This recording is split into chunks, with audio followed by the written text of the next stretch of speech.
یہ دنیا میں امن قائم کرنے آئے ہیں. ذرا ان کی اسٹیٹمنٹ سن لیجئے, آپ کو یقین آ جائے گا. We in Israel don't want war. We want peace. What we're doing is very simple. Peace. I promise I will be a peacemaker. There be a peacemaker. First comes strength, then comes peace. We are seeking peace. We are peace seekers. اور جب ان کو کہتے ہیں کہ دنیا میں فساد مت مچاؤ تو کہتے ہیں ہم امن چاہتے ہیں.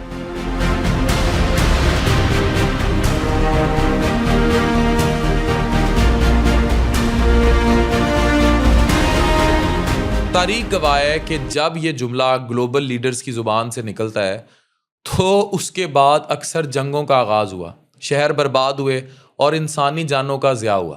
نیتن یاہو کا کہنا ہے وی وانٹ پیس, اور ٹرمپ کا وعدہ ہے I will be your peace maker. سننے میں اتنا سیدھا اور پازیٹیو لگتا ہے, لیکن جب اسی کے ساتھ یہ جملہ دیکھنے میں آتا ہے تو اچھا نہیں لگتا. پاور فرسٹ دین پیس.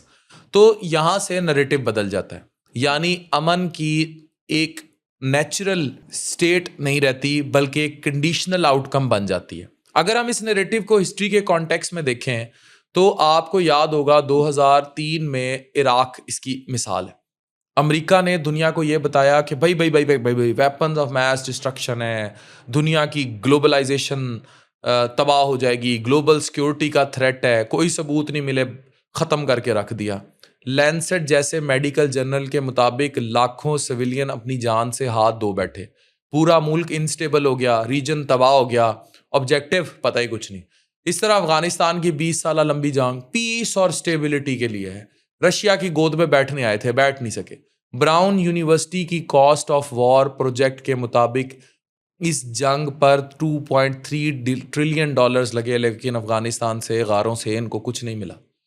اب اگر ہم کرنٹ گلوبل سچویشن پر دیکھیں تو غازہ کیا کر رہے ہیں جناب, ہم تو سیلف ڈیفenس کر رہے ہیں اور ہم تو سیکیورٹی آپریشنز کر رہے ہیں. 1.5 ماہ کے بچے, 1 سال کے بچے, ہیومن رائٹس کہیں کوئی کسی کا پتہ ہی نہیں. قرآن اس فینومینا کو 1400 سال پہلے ہی ڈیفائن کر چکا ہے. جب منافقین کے بارے میں کہا گیا ہے تو ہم تو صرف اصلاح کرنے والے ہیں, لیکن اس کے فوراً بعد اللہ تعالیٰ فرماتا ہے خبردار, یہی لوگ دراصل فساد پھیلانے والے ہیں لیکن انہیں اس کا شعور نہیں. یعنی اللہ قرآن میں بیان کر رہا ہے کہ جو لوگ اپنے آپ کو پیس میکر, مصلح کہتے ہیں, اصل میں وہی فساد پھیلانے والے ہیں, لیکن انہیں اپنے عمل کا احساس تک نہیں. آج کے دور میں اس کنٹراڈکشن کو نمبرز کے ذریعے سمجھا جا سکتا ہے. Stock home international peace research institute کے مطابق گلوبل ملٹری سپینڈنگ 2023 میں $2.4 ٹریلین سے زیادہ ہو چکی ہے. یہ دنیا کی تاریخ کا سب سے زیادہ ملٹری ایکسپینڈیچر ہے. اگر دنیا واقعی امن کی تلاش میں ہوتی تو ریسورسز ایجوکیشن, ہیلتھ کیئر اور کلائمیٹ سٹیبلٹی پر لگتے, نہ کہ ویپنز اور ڈیفنس سسٹم پر. اس سے یہ بات واضح ہوتی ہے کہ گلوبل سسٹم کا اکنامک ماڈل بھی کنفلکٹ کے ساتھ ڈیپلی لنکڈ ہے. اس نریٹو کا ایک اور پہلو سوشل میڈیا اور انفارمیشن وارفیئر بھی ہے, جہاں حق اور باطل کو مکس کر دیا جاتا ہے. آج ایک ہی انسان نماز بھی پڑھتا ہے اور وہی کانٹینٹ کلچر کا حصہ بھی بن جاتا ہے, جہاں ویلیوز بلر ہو جاتی ہیں. یہ بلر ہونا صرف انڈیویجول لیول پر نہیں بلکہ کولیکٹیو پرسیپشن کا بھی ایفیکٹ دکھائی دیتا ہے, اور سچ کہیں نظر نہیں آتا. علامہ اقبال نے سویلائزیشن کنٹراڈکشن کو بہت پہلے سمجھ لیا تھا جب انہوں نے کہا تھا تمہاری تہذیب اپنے خنجر سے آپ ہی خودکشی کرے گی. جو شاخ نازک پہ آشیانہ بنائے گا ناپائیدار ہوگا. یہ صرف ایک شعر نہیں بلکہ ایک انٹرنیشنل وارننگ ہے کہ جب سسٹم اپنی بنیاد میں کنٹراڈکشن رکھتا ہے تو وہ اپنے وزن سے گر جاتا ہے.